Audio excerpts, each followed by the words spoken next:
Hello guys, আসসালামু আলাইকুম। আজকে আমরা শিখব কিভাবে গুগল ক্রোম থেকে একসঙ্গে সবগুলো হিস্টোরি ডিলিট করে দেওয়া যায়। আমরা অনেকেই অর্থ পারি না যে গুগল ক্রোম থেকে কিভাবে সবগুলো ডেটা ডিলিট করে দেওয়া যায়। আমরা একটি একটি করে গুণন চিহ্নের মাধ্যমে সেটা করে থাকি, কিন্তু আজকে আমরা দেখব কিভাবে একসাথে সবগুলো ডিলিট করা যায়। তো সর্বপ্রথম আমাদের চলে যেতে হবে গুগল ক্রোম ব্রাউজারে। এখানে ক্লিক করলাম।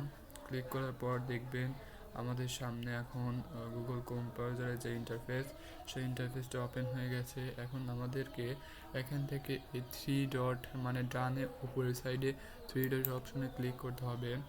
এখান থেকে আমাদের হিস্টোরিতে ক্লিক করতে হবে।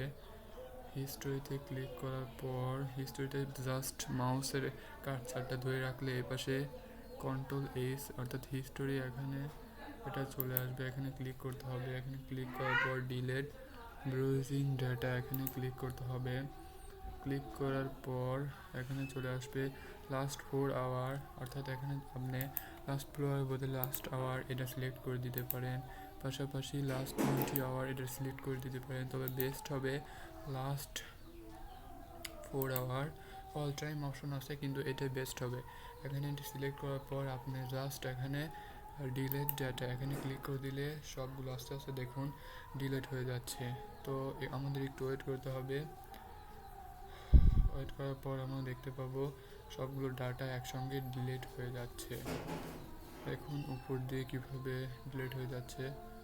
তো এখানে ডিলিট হচ্ছে, একটু সময় লাগবে। আপনার নেটের স্পিডটা যদি একটু বেশি থাকে তাহলে এটা খুব দ্রুত হয়ে যাবে, কিন্তু আপনার নেটের স্পিড একটু স্লো থাকলে একটু কম হতে দেরি লাগবে। আচ্ছা, হচ্ছে ডিলিট হচ্ছে এখন। আচ্ছা, আমার নেটওয়ার্কটা একটু স্লো, সেজন্য একটু সময় বেশি লাগছে আর কি, একটু সময় লাগবে। তো এখানে সব শেষে ডাটা ক্লিয়ার হওয়ার পর মেইন ইন্টারফেসটা আসবে, সেটা ডিলিট করে দিতে হবে।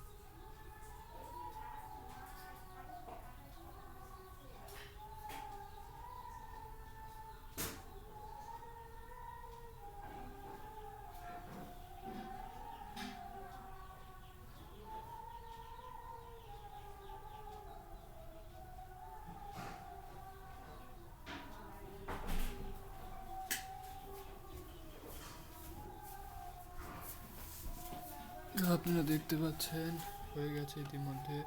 এখন আমরা জাস্ট এটাকে ক্লোজ করে দেব। ক্লোজ করে দেওয়ার পর আবার এই থ্রি ডট অপশনে চলে যাব। অপশনে যাওয়ার পর হিস্টোরিতে চলে যাব। হিস্টোরিতে গিয়ে আমরা এখন যে সবগুলো ডাটা ছিল সেগুলো দেখুন একটাও নাই, নো রেজাল্ট ফর ডাটা। তারপর এখান থেকে আমি ক্লোজ করে দিলেই আমাদের কাজ শেষ। ওকে ভিউয়ার্স, আজকের মতো এই পর্যন্তই। দয়া করে আমার ভিডিওটি লাইক, সাবস্ক্রাইব এবং কমেন্ট এবং বন্ধুদের সাথে শেয়ার করে দিবেন। ধন্যবাদ।